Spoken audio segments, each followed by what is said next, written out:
the last sandwich, and a lesson in silent kindness. It was a Saturday.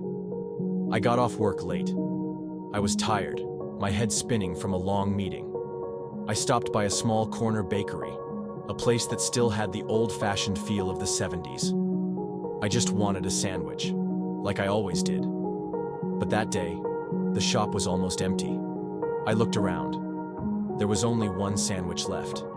In the glass case, sandwiched between 2 layers of brown bread, was a thin slice of cold meat, some vegetables, and a dab of mayonnaise.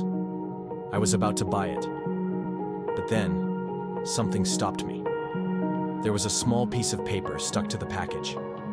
The handwriting was shaky, but clear. "If you really need it, take it. If not, please leave it for someone who needs it more." I looked around.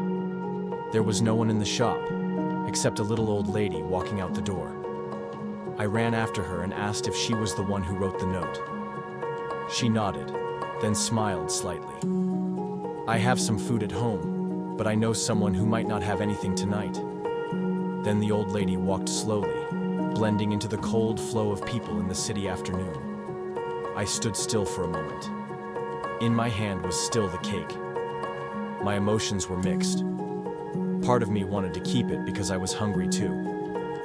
But part of me felt my heart heavy. I remembered the times I ignored the homeless.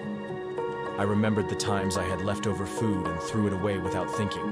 And now, an old lady who wasn't rich was teaching me about abundance. I decided not to take the cake. I bought some fruit and left. On the way, I put the cake with the note on a corner of a park bench, where I had seen a homeless man sleeping. I didn't know if he would find it, but I know my heart has softened. Sometimes the greatest lessons come not from professors, not from books, but from ordinary people with extraordinary hearts. A sandwich, a small piece of paper, a heart that knows how to think of others. And thanks to that, a day that seemed tiring became a day that made me deeply grateful. You don't need to have much to be able to give. Just a heart that knows how to share.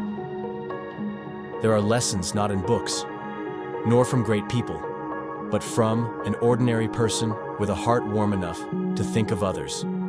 A sandwich, a handwritten note, an action no one sees, but can change a long, tiring day, and sometimes a whole person. You don't need to have much to be able to give, just a heart that knows how to share.